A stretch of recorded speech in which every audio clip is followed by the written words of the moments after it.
محترم بھائیوں، پہلی بات تو یہ کہنی ہے، بہنیں بھی ہیں ہمارے یہاں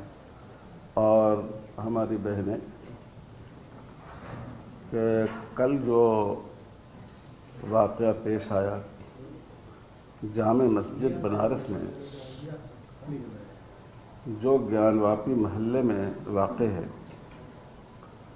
اس واقعے نے اس ملک کے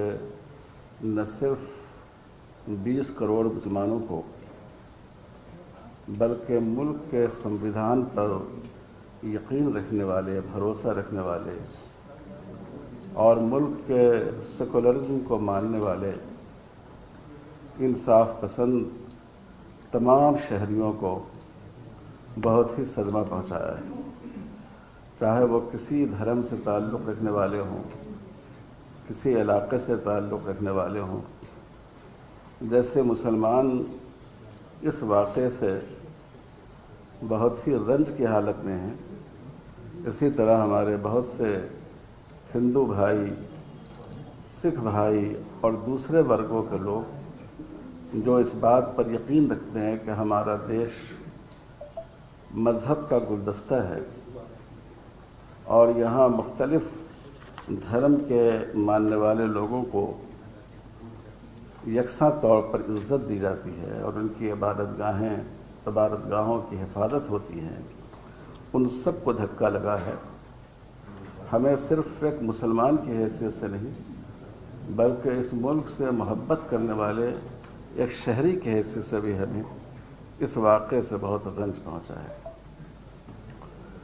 دوسری بات یہ ہے کہ یہ جو بات کہی جاتی ہے گیان واپی مسجد یا بعض اور مسجدوں کے سلسلے میں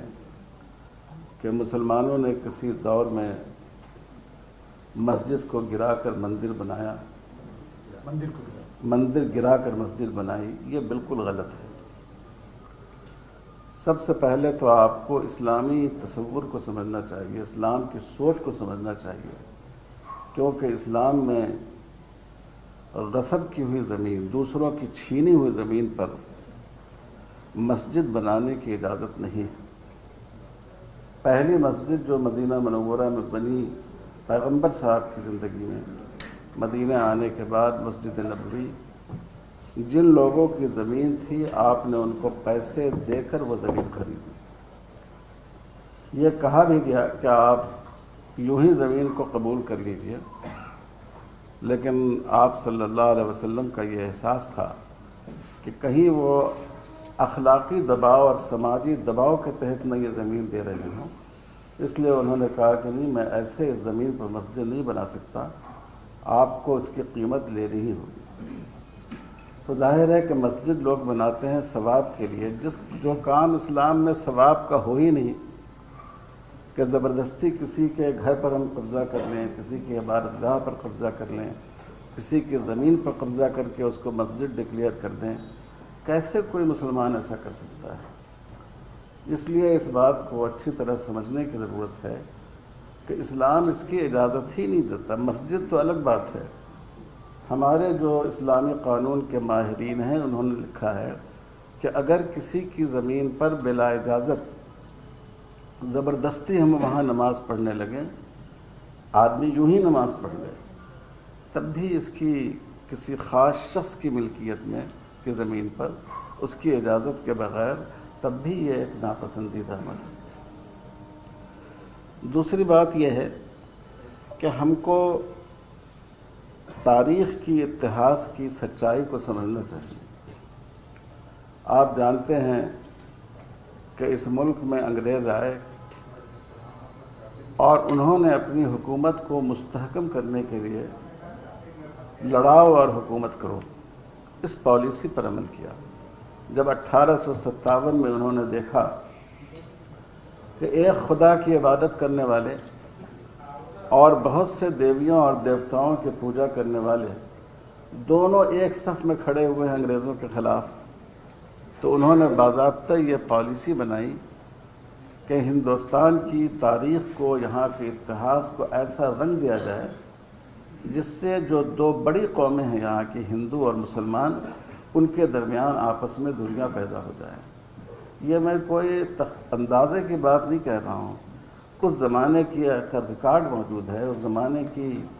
گورنمنٹ کے جو نمائندے تھے ان کی تحریریں موجود ہیں، اور جو انگریز اتہاس لکھنے والے لوگ ہیں ان کی تحریریں موجود ہیں۔ تو ہمیں یہ بات سمجھنی چاہیے کہ یہ ہندوؤں اور مسلمانوں کے درمیان نفرت پیدا کرنے کے لیے ایک افسانہ گھڑا گیا ہے، ایک تاریخ ایسی لکھی گئی کہ جس سے آپس میں دوریاں پیدا ہو جائیں۔ ورنہ آپ دیکھیے ہندوستان میں جتنے پرانے مندر ہیں، ہزاروں سال سے ہیں ہمارے ہندو بھائیوں کے مقدس مقامات، کئی مسلمان خاندانوں کی حکومتیں آئیں اور گئیں، کبھی کسی نے اس کی ایک اینٹ کھڑچنے کی کوشش نہیں کی۔ تو اگر مسلمانوں کی یہ سوچ ہوتی کہ ہم دوسروں کی عبادت گاہ پر زبردستی قبضہ کر کے اس کو مسجد بنا لیں، تو کیا یہ مندر موجود ہوتے یا دوسری عبادت گاہیں موجود ہوتی؟ تو اس لیے ہمیں یہ بات سمجھنی چاہیے کہ نہ اسلامی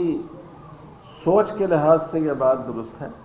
اور نہ تاریخ کے اعتبار سے یہ بات درست ہے۔ یہ ایک ایسا اتحاد ہے جس کو لوگوں نے گھڑا ہے۔ تیسری بات ہم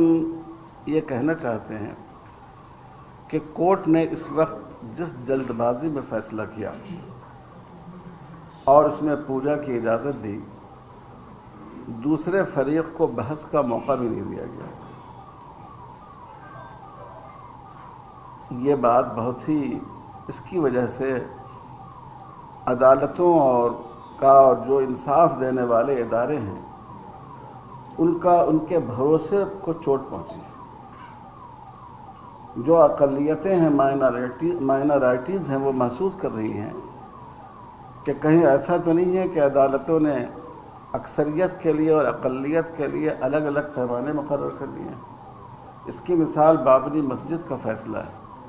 بابری مسجد کے فیصلے میں کورٹ نے اس بات کو مانا ہے کہ اس مسجد کے نیچے کوئی مندر نہیں تھا، مندر توڑ کر مسجد نہیں بنائی گئی۔ یہ دونوں باتیں فیصلے میں مانی گئی، لیکن ایک طبقے کی آستھا کی بنیاد پر اس کو ایک فرقے کے حوالے کر دیا گیا۔ تو ظاہر ہے کہ کورٹ کا کام آستھا پر فیصلہ کرنا نہیں ہے، دلیل کی بنیاد پر انصاف کرنا ہے۔ تو ہمیں بہت اس بات کا احساس ہے ہم سب لوگوں کو کہ آخری جگہ جہاں انسان انصاف کی امید رکھتا ہے وہ ہماری عدالتیں ہیں، لیکن ہماری عدالتیں بھی ایسے راستے پر چل رہی ہیں جس سے لوگوں کو اعتماد کو ٹھیس لگ رہی ہے، لوگوں کا بھروسہ اس کی وجہ سے ٹوٹ رہا ہے۔ یہ بات صرف ہم نہیں کہہ رہے ہیں، یہ بات ملک کے بڑے بڑے قانونداں اور جو قانون کے ماہرین ہیں وہ بھی یہ بات کہہ رہے ہیں۔ تو اس پر ہمیں صرف ایک مسلمان ہونے کے حیثیت سے نہیں، اس ملک کے ایک شہری ہونے کے حیثیت سے افسوس ہے کہ ہم سب کے بزرگوں نے، پرکھوں نے آزادی کی لڑائی لڑ کر، قربانیاں دے کر ایک ایسے دیش کا تصور کیا تھا جس میں مختلف جاتی کے لوگ، مختلف دھرم کے لوگ کاندھے سے کاندھے ملا کر رہیں گے، لیکن آج کے حالات میں اس اتحاد کو، اس یکجہتی کو توڑنے کی کوشش کی جا رہی ہے۔ آخری بات ہمیں یہ کہنی ہے کہ 1991 کا جو فیصلہ ہے، 1991 کا جو گورنمنٹ کا قانون ہے، اور جس میں یہ بات کہ ورشپ قانون، جس میں یہ بات کہی گئی کہ 1947 میں جو عبادت گاہیں جس طرح تھیں ان کو اسی طرح تسلیم کیا جائے گا، یہ بڑا اہم قانون ہے، کیونکہ اس سے ہم اپنے دیش کو جھگڑوں سے، لڑائی سے بچا سکتے ہیں۔ بعض شرپسند لوگ غلط طور پر مسجدوں پر دعویٰ کر رہے ہیں۔ ہمارے بہت سے بودھ بھائی کہتے ہیں کہ یہاں کے بڑے بڑے مندر جو بودھ وہار تھے ان کو توڑ کر مندر بنائے گئے ہیں، یہاں تک کہ پوری کے مندر کے بارے میں یہ بات کہی جاتی ہے، اس کی تاریخ، اس کا اتہاس پیش کیا جاتا ہے۔ تو اگر اس قانون پر ایمانداری کے ساتھ عمل نہیں کیا جائے گا تو بہت سے جھگڑے پورے ملک میں شروع ہو جائیں گے۔ اس لیے حکومت کو چاہیے کہ پوری قوت کے ساتھ اس کو نافذ کرے اور ہم عدالتوں سے درخواست کرتے ہیں کہ وہ اس قانون کی روح کو صحیح طور پر عملی زندگی میں پریکٹیکل طور پر لانے کی کوشش کریں۔ آپ کو معلوم ہوگا کہ سپریم کورٹ نے اپنے فیصلے میں بھی یہ 1991 کے قانون کی اہمیت کو تسلیم کیا اور اس نے اس کو اور تقویت پہنچائی۔ تو اس لیے ہمارا حکومت سے مطالبہ ہے کہ وہ ملک میں تمام عبادت گاہوں کا تحفظ کرے۔ ہم عدلیہ سے بھی ہماری گزارش ہے کہ انصاف کا ایک ہی پیمانہ ہونا چاہیے، اور یہ سب سے بڑا انصاف کا مندر ہے۔ اگر لوگوں کا بھروسہ اس سے اٹھ جائے تو یہ دیش کے لیے بھی بہت نقصان کی بات ہے، اور یہ اس دیش میں جو اتحاد ہے، بھائی چارہ ہے، اس کو متاثر کر دے گا یہ۔ اور ہم